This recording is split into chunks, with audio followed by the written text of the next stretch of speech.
Ja. Jeg glæder mig i denne tid. Nu falder julesneen hvid, og der ved jeg, at julen kommer. Min far hver dag i byen går, og når han kommer hjem, jeg står og ser hans store lommer. Og på hans bord forleden dag, jeg så et yndigt lille flag, og det jeg ikke glemmer. Papir han klipper med en saks, men når jeg kommer ind, han straks sin stas i skuffen gemmer. Og mor har peberkager bagt. Det ved jeg har selv smagt, da de var ganske varme.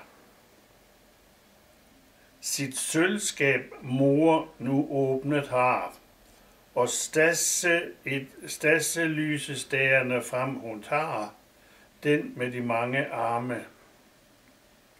Og mor, hun har så mange bud, hver øjeblik skal Anders ud, og mor og Anders visker.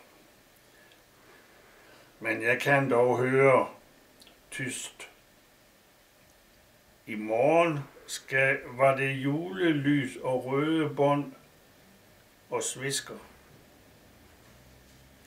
Og søster Hanne, hun syr og syr. Hun siger, at julen er så dyr, hver gang hun grisen ryster.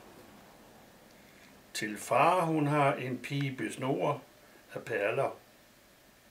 Og til bedstemor, hun hækler på en trøster.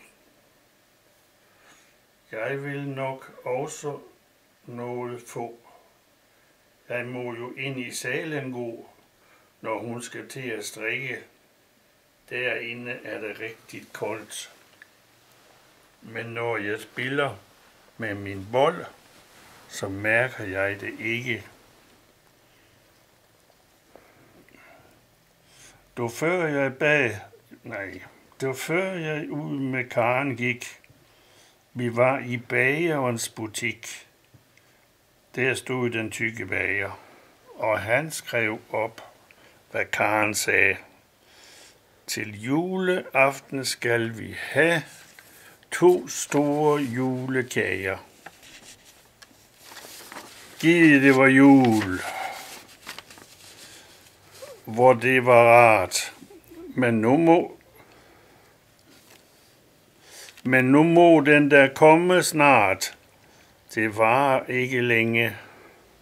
Til fra min stol ved vindvedt her på køkkenmuren jeg jo ser, at julegåsen hænger. Det var Peters jul. Jag undrar om det är ett papper som är borta däremellan. Nej. Den slutar så. Ja.